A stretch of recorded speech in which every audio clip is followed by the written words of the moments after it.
So the next presentation is going to be only on hydropower and mitigation of hydropower impacts. And I can leave the floor to Dønnum, which is from Eco Energy, which is the, as I understood, the second hydropower company in Norway. Yeah. Here's a picture from the lake in this hydropower system, the Dønnum river system. My presentation will try and put in context that we have the Water Framework Directive, we have the Renewable Energy Strategy, the 2020 goals. There is a demand to increase the renewable energy mix in Norway up to 67.5%. Most of the electricity in Norway is produced by hydropower, but we also use energy for other purposes than heating and stuff like that. So we have an energy mix with quite a lot of fossil energy in it. There is also an agreement with Sweden that within 2020 we should have 26.4 terawatt hours renewable energy into the system.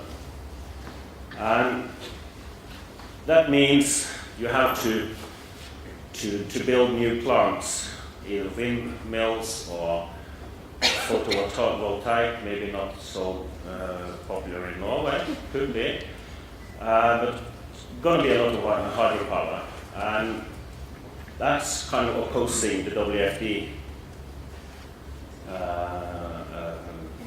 what will WFD want us to do, but it's something we need to remember, that it's sustainable use of water resources is one of the main functions of the WFD as well. Okay, here's a picture of Dønnum.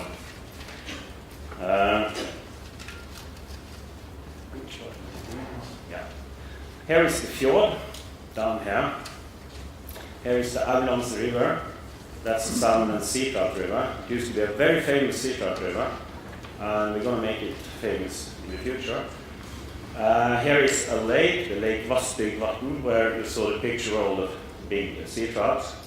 And then it goes up into the mountains. We have a lot of tunnels where smaller streams are fed into the tunnel and into the main hydropower system. This is at 1,400 meters high. Here it is 55 meters above sea level. The main station is around 1, here, situated here, with a head of 890 meters. Produces about 780 megawatt on its at its peak. We have available 1,300 megawatts of power, and the whole system produces approximately 3 terawatt hours per year. And this is quite important energy and power, because it's all regulated, so we can put demand or produce electricity when the demand is at its highest. And the 2020 agreement and the agreement with the Swedes, it's going to be built a lot of smaller hydropower plants that's not regulated, that's run on the river, so you can't really produce energy when you need it the most. That's why these are extremely important in Norway, where 98 to 99% of the electricity comes from hydropower. So the main focus will be on this stretch down here, from the lake, or actually a bit up in the valley, because salmon and sea trout can migrate up here actually. So from there and down here. Environmental flow. We have a quite complex regime for Dønnum. It's variable according to the season, and in the winter time it's 3 cubic meters. I'll show you a top of the curves later. We have quite smooth ramping curves from going from one discharge to another. So there's never been a big issue with stranding of juveniles in this system. We also, in the upper parts, have a voluntary small flow regime. But 300 liters released at 1,000 meters with almost 1,000 meter head costs a lot of money. So it's quite expensive, that, but it helps, and we do it voluntarily. Okay, here's 4 years with different flows. In the 1932, that was a normal year before the regulation. 1960, that was a quite dry year. That's the red one here. 2002, that's a normal year after regulation. And 2010 is a dry year. And this being in the western part of Norway, we have a lot of wet years as well. But I didn't have the data to show that. So you can see the regulation has kind of taken down the flood to very low in dry years and kind of medium in normal years. But the big floods have been taken out of the system because we store the water up in the high reservoirs.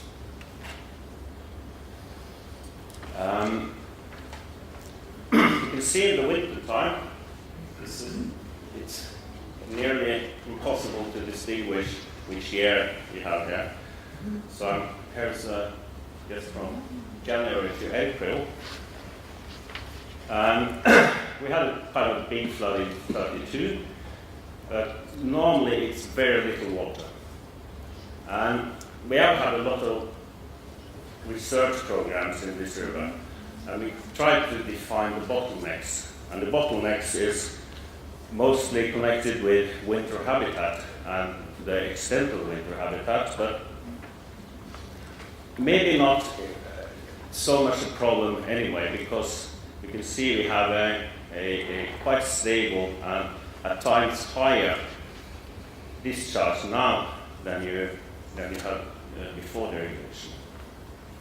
Okay. So what have we done?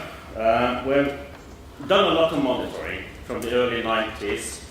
The whole system was built from 72 to 1989. So after that we have been monitoring the populations, and we had a lot of monitoring data, but we didn't really have any action.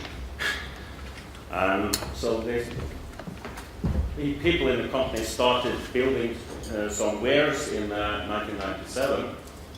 We're probably going to rebuild them because they haven't been built as they should, but anyway, that's some challenge.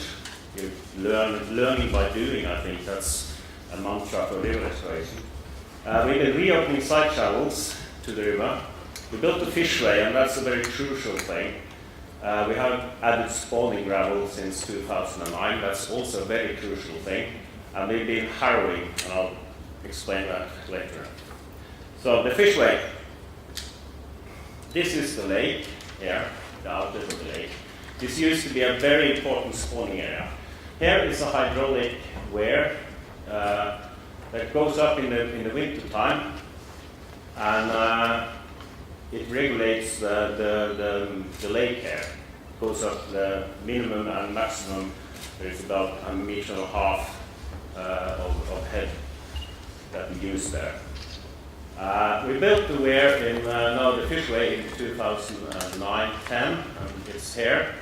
And it's designed to take all the minimum flow or ecological flow during winter time, which is 3 cubic meters. And during spring, the weir goes down and the smolt can migrate through and in the natural channel.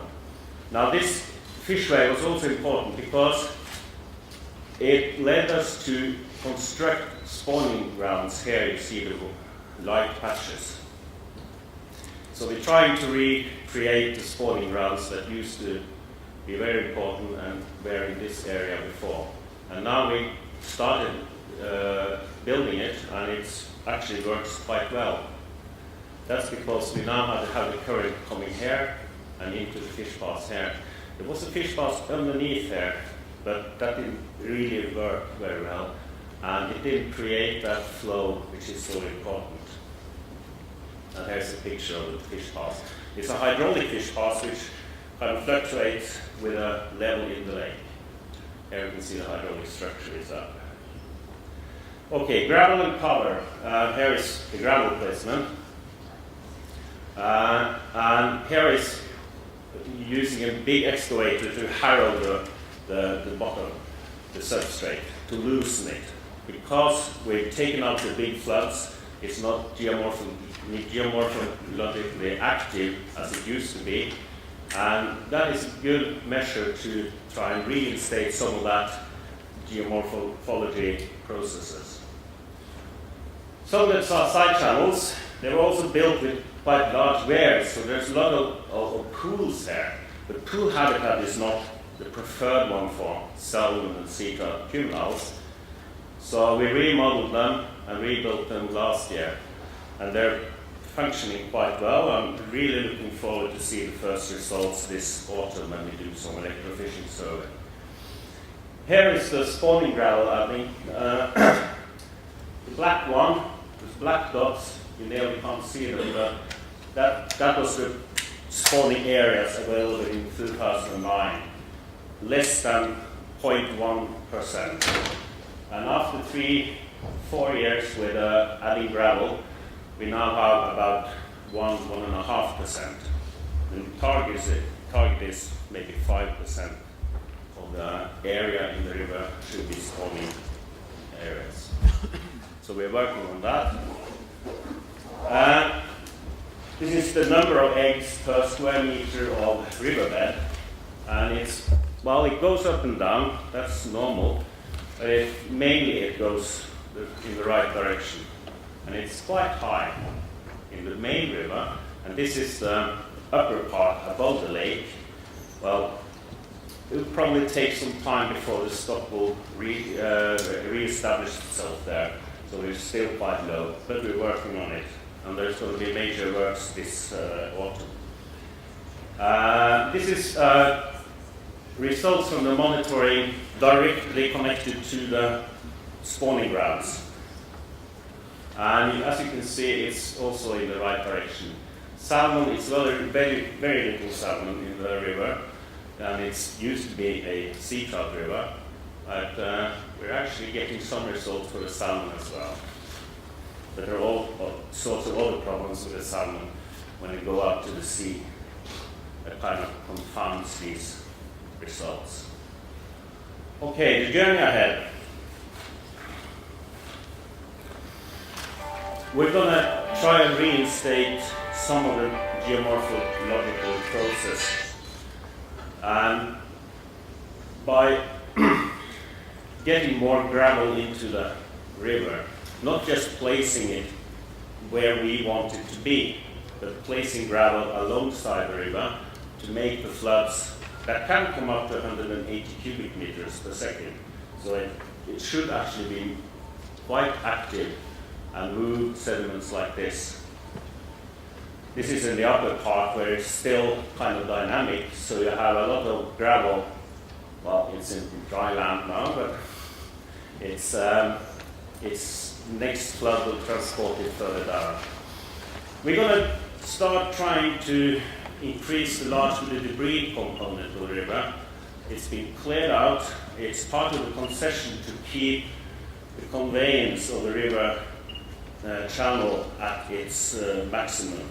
And that means logging and taking out most of the forest. But I'm probably going to convince the MBE, the authorities, that's not a good idea. So we're going to do it differently from now on.